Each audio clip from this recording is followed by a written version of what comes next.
Ever thought about being stuck in the same place with no food or access to water for over 400 days? Well, in 2012, Jose Alvarenga would know exactly what that's like. Jose, an El Salvador native, was a fisherman for all his life. Starting at a very young age, fishing was Jose's main source of income and his livelihood.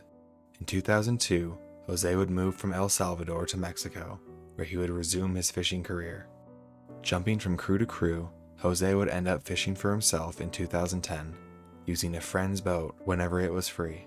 2 years later, on November 17, 2012, Jose would go out for a routine fishing trip.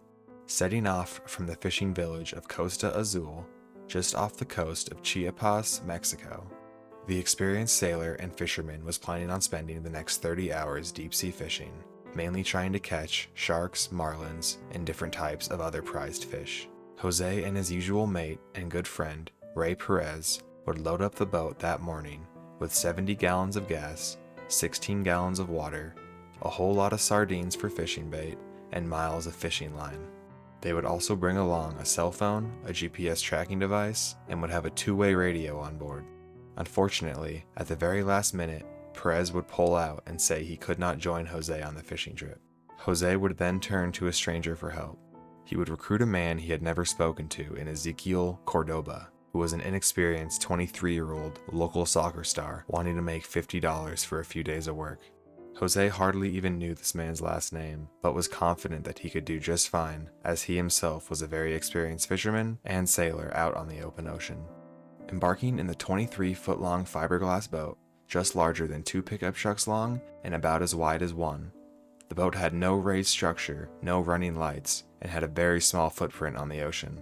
The pair would have great success in the first 2 days fishing, and by the time they were done fishing on the second day, they had a refrigerator full of fresh tuna, mahi-mahi, and several sharks. This would give them plenty of money for the rest of the week if able to be brought back to shore. Sadly, as they were heading back in, a massive storm would ambush the group.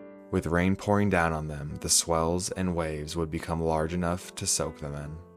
Jose would attempt to ignore the growing pond of seawater sloshing at his feet as he navigated through the large waves. Being a veteran captain, he knew the next 50 miles back to shore would be a challenging feat. The crashing waves would continuously dump gallons and gallons of seawater into the boat, threatening to sink or even flip them. While Jose was steering, Ezequiel would be frantically bailing water out of the boat, pausing only every couple minutes to let his shoulders rest. As the weather continued to worsen, Ezequiel's resolve would disintegrate. At times, instead of bailing, he would hold on to the side of the boat and begin to cry. He would scream out how they were dead and how the boat was going to flip at any moment. Hours before this, the harbor masters on shore made the decision to not let any other boats out to sea due to the storm that was expected. As Jose had just begun to gain sight of the land, being about 2 hours out, he would hear the motor engine begin to cough and sputter.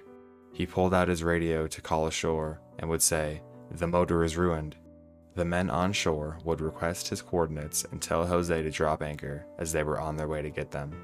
Jose would respond by saying that they didn't bring an anchor as they were not expecting to need one, also letting them know that their GPS was no longer functioning due to water damage. Jose's final words back to those ashore were, "Come now, I'm really getting fucked out here."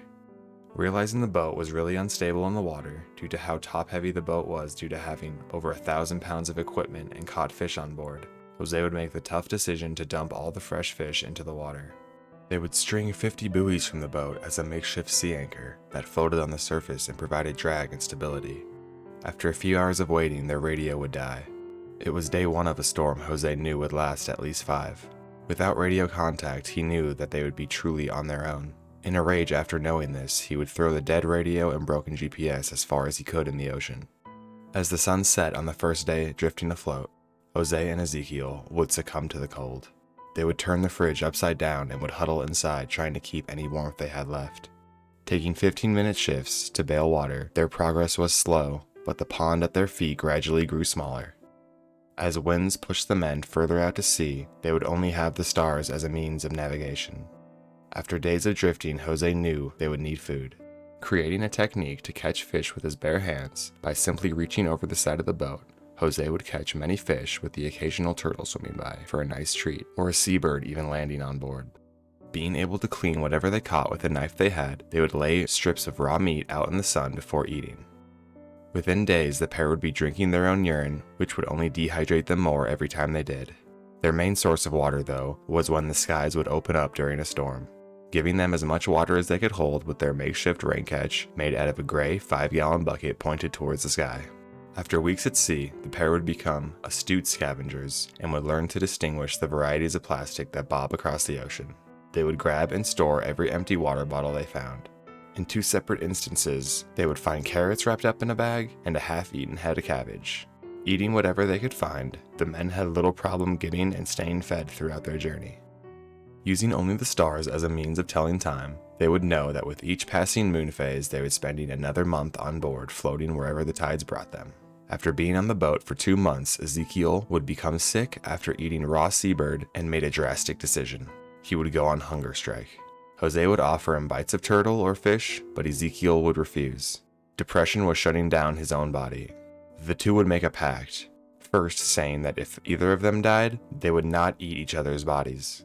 They wanted to keep the dignity of their friendship and could not do it with a clear conscience.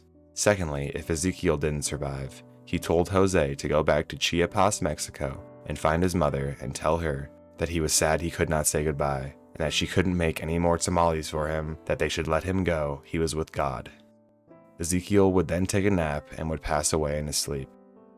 Jose, having lost his only sense of camaraderie and friendship, would slip into his own period of depression. Contemplating suicide himself, he knew that his faith in God would prevail and that he had to survive. After talking to Ezekiel's corpse for several days to keep his mind at ease, he knew he had to get rid of it to avoid his own insanity and would dump Ezekiel's body overboard. Now being all alone, Jose was set on rescue. After seeing about 20 separate container boats sail by him with no success of alerting the crew on board, he would become more frustrated than ever. Every sighting would pump Jose's body full of energy and he would jump and flail for hours just to get their attention. He had no success and would let his imagination run. Having several moments of hallucinations, ranging from being at home talking to his mother to having dinner at his favorite restaurant back in Mexico, Jose would struggle to keep it together at times. After about 11 more months surviving and waiting in the smother and paddle like a turtle onto the beach, the famished fisherman would crawl up the beach as he could hardly stand. He didn't know it yet, but he had washed ashore a small piece of land that is part of the Ebon Atoll, being a part of a southern tip of 1,100 islands that make up the Marshall Islands. He was saved in one of their most remote spots on Earth.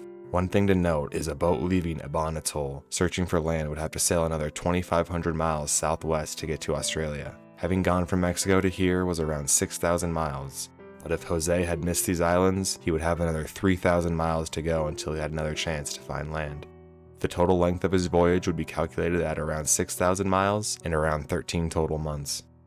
As he stumbled through the undergrowth on the island, he would suddenly find himself standing just 50 yards away from a beach house. The couple inside, who spoke no Spanish, was shocked to find such a weak and hurting man in such a desolate area. After approaching the man, the couple would think that maybe the man had fallen off a boat and needed help. Through Jose's broken English, he would request help and medical attention. After the morning was spent feeding and laughing with the castaway, who hadn't talked to him in years, had feared that he was dead long before he went missing, but would be overjoyed to discover he was still alive. The unlikeliness of someone surviving so long at sea on such a small boat led to a number of critics of Jose's story. Investigators were able to confirm some basic details. Officials would track down the boat owner and confirm the registration number. The boat that washed ashore was the same one that left back in 2012. Paired with dozens of witnesses who would say they saw Jose leave the shore or who heard his SOS message, they were confident this journey actually happened. Jose would arrive at a hospital in the Marshall Islands and his condition would steadily worsen. His body would swell and the doctors suspected that his body tissue, who had been deprived of water for so long, were just soaking up everything they could. After 11 days of medical attention, he would be stable enough to get home to El Salvador, where he would be reunited with his family. Having felt grief over Ezekiel's death, he did not feel right celebrating his survival alone. As soon as he was strong enough to travel, he would go to Mexico to fulfill his promise and deliver a message to Ezekiel's mother. He would spend hours with her answering any questions she had. It would take a full year being home until the fog of confusion would begin to fade for Jose, and he would get back to his regular energy levels. He would scan maps of his drift across the Pacific and truly would understand the crazy journey that he had. He would say, "I live life on the edge of sanity. suffered hunger, thirst, and extreme loneliness. You only get one life to live, so appreciate it. To this day, Jose still has a fear of water and always has trouble sleeping. In 2015, he would give a series of interviews about his ordeal to a journalist, who then published a book on his behalf. Shortly after the release of the book, the family of Ezekiel would sue Jose for $1 million, accusing him of cannibalizing their son in order to survive. Jose would always contend that he did not do anything to Ezekiel, and the lawsuit would eventually be dropped. Jose now lives in El Salvador with his family and daughter, where he is very happy to have survived. That is the story of the man who survived over 400 days drifting at sea. If you want to hear more scary, fascinating stories, make sure to check out last week's video.